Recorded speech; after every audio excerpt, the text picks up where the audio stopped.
Shalom, brothers and sisters. It's been a while since my last news update. I am improving and feeling much better. Thank you for all the prayers and support.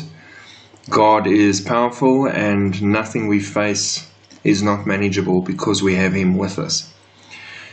So we both know, all of us know, that the news is happening so fast that you wake up in the morning and you wonder what chapter of Revelation we're doing today. So it's literally that quick. So a lot has happened since I've last spoken. So I'm going to touch on the highlights and then we'll move through them swiftly from there and then see where we're at.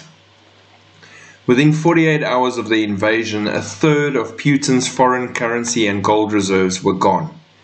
That is $200 billion and climbing all the time.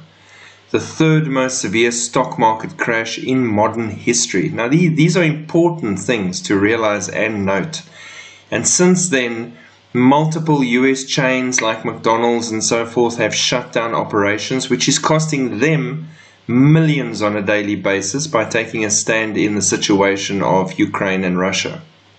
This is also ongoing. Kiev is being actively bombed and is mostly surrounded at this point. It's still holding out, but at massive casualty and destruction. It's starting to resemble a lot of the Kiev situation, and a lot of the other cities in Ukraine are starting to resemble Damascus, which is heading towards becoming a ruinous heap. Russian paratroopers dropped over various parts of the city. There were various stories of planes full of paratroopers that were shot down and all of them died. Paratroopers that actually landed and were captured, and then there were paratroopers that landed and actually took ground. So as a normal war situation, these things happen, but the paratroopers were deployed over Kiev. Residential buildings are being bombed in the main cities, even though Russia claims they're not targeting civilians. Residents in Ukraine have been removing road signs to confuse Russian forces. This is actually quite funny. And if you can go into it on the internet, you'll see that actually in some cases they're changing the road signs to derogatory messages of Russia and Putin. So a lot of spirit in the locals. European countries have closed their airspace to all Russian aircraft. Increased bombing runs are taking place in Ukraine and heavy weaponry is being deployed, especially airstrikes from the air. You will have seen in the last few days that Zelensky is really calling for Europe and NATO to call a no-fly zone over Ukraine because his air force is pretty much non-existent and decimated. And the only people flying in Ukraine at the moment is Russia. And the only reason they're flying is to bomb absolutely everything to soften the resistance to this invasion. Thousands of Russians have been arrested for protesting the war in Ukraine. This is taking place in multiple cities in Russia. So before you just have a hatred for all things Russian, there are lots of Russians that are against the war in Ukraine as well, as there would be in any country that goes in, the same that it was with America when they went into Vietnam and all of the people that stood up against that back home. Sanctions stopped the money flow, but only in previously sanctioned banks. All other Russian banks are still able to trade, which is probably how Europe is paying for their gas at the moment. Russian Ministry of Defense: the use of Ukrainian Air Force of other countries' airports may be considered as participation in the conflict. Any other airports in other countries that are being used will be seen as participation in the conflict. It's just constant threats of, we are willing to take this to the next level from Russia. Russia threatens to cut off Europe's gas supply by closing Nord Stream pipeline number 1. We have the right to make a mirror decision and impose an embargo on gas pumping. Now this I've seen coming, and I knew they were going to get there at some stage, and there we can see it coming. You shut down the one pipeline in a very big ceremonial, we're going to make you hurt, and Russia just shuts down the second one and suddenly the whole of Europe has no gas. This is a really tough situation on all the people in Europe. Biden to announce boycott of oil imports from Russia. This is for the USA and could possibly push the oil prices to $300 per barrel. After Russia's mentioning of US biolabs captured in Ukraine, fears of chemical warfare is rising, because now the Americans and Europeans are saying it's rubbish, and now they're also saying it's a pretext to Russia using chemical weapons in the Ukraine situation. The question is, if it's not rubbish, there's a lot of uncomfortable questions that need to be answered on the US and the European side. Biden is considering heavy sanctions on India for not just refusing to condemn Russia, but for ordering S-400 missile defense systems. Others are saying that Biden is uniting Russia, India, and China against the West. This is exactly what he's doing. He's emboldening all these people to clump together against the West, and by showing weakness all the time when he should have been showing strength, he's making them stronger and braver in their moves, which are becoming more and more obvious. Is Moldova next? Poland? Then what? The third round of negotiations ended as well. There are small positive subductions in improving the logistics of humanitarian corridors. Intensive consultations have continued on the basic political block of the regulations, along with the ceasefire and security guarantees. So they're basically just having talks to arrange for civilians to flee the country. More than 2 million and counting have fled Ukraine with their pets. Russian bombing of the oil reserves near Kyiv could become an ecological disaster for everyone. On top of that, contact was lost with Chernobyl after fighting and the power went down. The concerns with the power being down is keeping the fuel rods cool to avoid another Chernobyl disaster. Russia has moved her mobile intercontinental ballistic missile launches into readiness alert. We saw that as an open and clear threat to everyone that is willing to use nukes. This is nuclear weaponry prepared for retaliation for any interference, according to Putin. Russian nuclear-capable bombers are patrolling above Belarus, Venezuela, and the Arctic. He's showing the world that he can reach and touch anybody. Russian citizens have been prepped for nuclear war because they can see what's coming. Biden, on the flip side, says Americans don't have to fear nuclear war. Brace for high oil prices, inflation, and an economic slowdown. The global economy had only just begun to recover from this thing when Putin decided to invade Ukraine, sending oil prices soaring. Hedge funds and analysts appear very bullish on oil prices, with predictions varying from $150 all the way up to $300 per barrel. If things continue as they currently are, the Fed may well be forced to raise rates while going into a recession, and consumers will have to brace for more pain. Oilprice.com. People, this is not going to get better.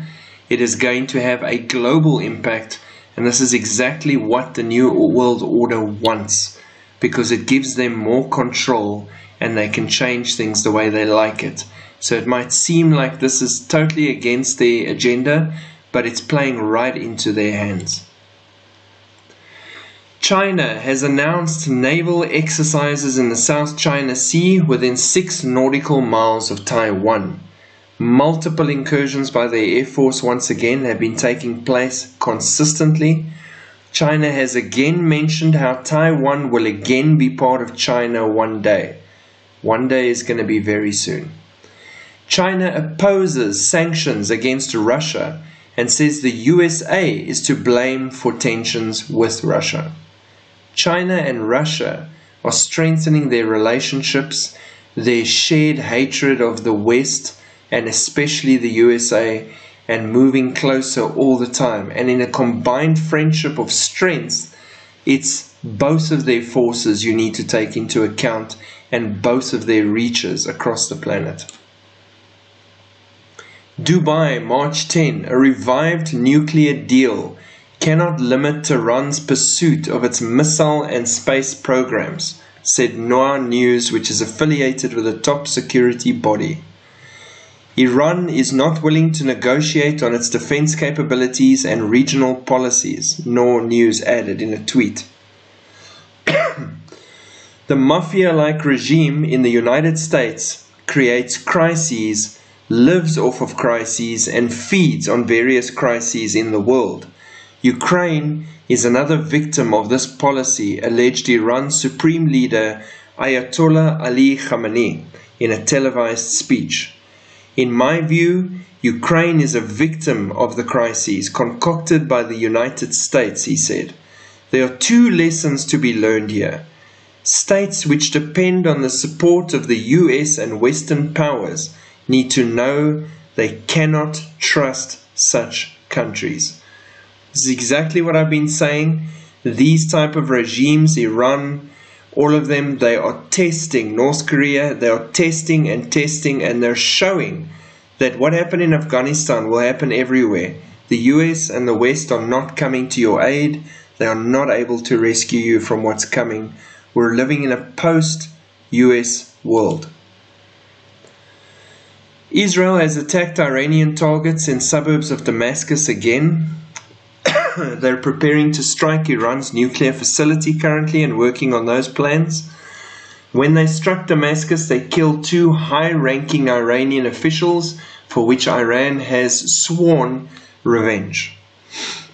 Israeli Prime Minister Naftali Bennett has repeatedly stated that his nation will not be bound by a future nuclear deal with Iran, and that Jerusalem retains the right to act without constraint to prevent its arch foe from developing nuclear weapons. It is important for me to say here clearly and unequivocally, Israel is not a party to the agreements. Israel is not bound to what will be written in the agreements if they are signed. Israel will maintain unlimited, unrestricted freedom of action everywhere and at all times, underscored the Prime Minister. Tehran has warned of a crushing response if attacked. Once again, you need to keep a really close eye on Israel and Iran at the moment, especially now in the week ahead coming up into Purim. Just keep an eye and see what is going to happen. North Korea. Let's not forget our guy in North Korea. To resume nuclear tests for the first time since 2017. Seoul, March 10, North Korea will launch a number of reconnaissance satellites in the coming years to provide real-time information on military actions by the United States and its allies, state media on Thursday reported, leader Kim Jong-un as saying. North Korea last month accused the United States of being the root cause of the Ukraine crisis, saying Washington meddled in the internal affairs of other countries when it suited them, but condemned legitimate self-defensive measures. Once again, one of Russia's countries that he supports and that he's helping, that is unequivocally standing behind him and throwing his hat in the ring behind Russia, along with China and others. The ultra-rich are panic-buying underground bunkers. Gary Lynch, the general manager of Texas-based Rising J.C.O.M.E, told The Sun that underground doomsday bunker demand is up more than 1,000% since Russian troops invaded Ukraine on the 24th of February. The interest has peaked and is from all over the world, not just the United States. Revelation 6 verse 15 to 17. And the kings of the earth, the great men, the rich men, the commanders, the mighty men, every slave and every free man, hid themselves in the caves and in the rocks of the mountains, and said to the mountains and the rocks, Fall on us and hide us from the face of him who sits on the throne and from the wrath of the Lamb, for the great day of his wrath has come, and who is able to stand? People, this that you're seeing now is the preparation for that scripture being fulfilled. and they can hide all they want. It's not going to help. Excuse me. Highlights to keep in mind. Inflation is currently running at a 40-year high, and it is only going to get worse. Nuclear threats to the world and everyone prepping for it. Who would have thought this a month, 2-3 months ago? Damascus still being attacked consistently. It will be reduced to a heap of ruins soon.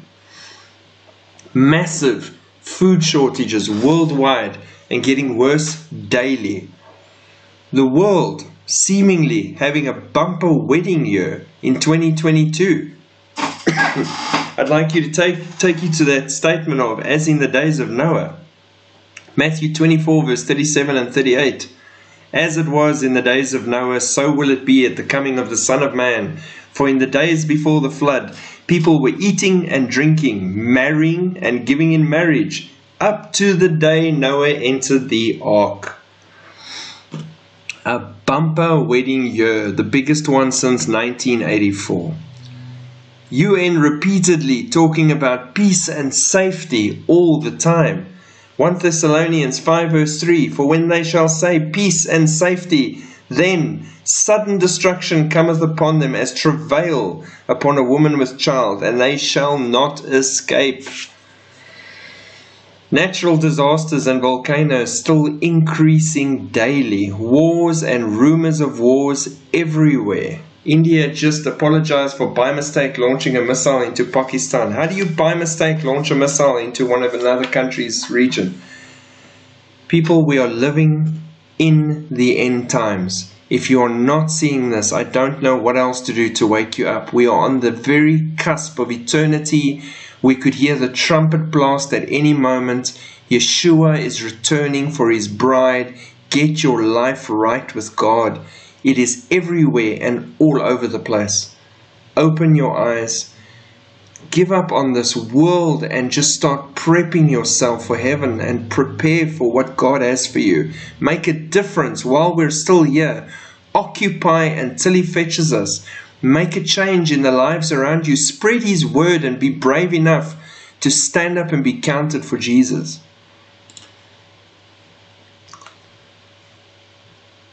Have a great day.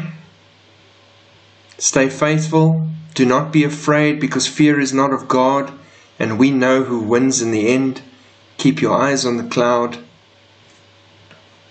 Shalom.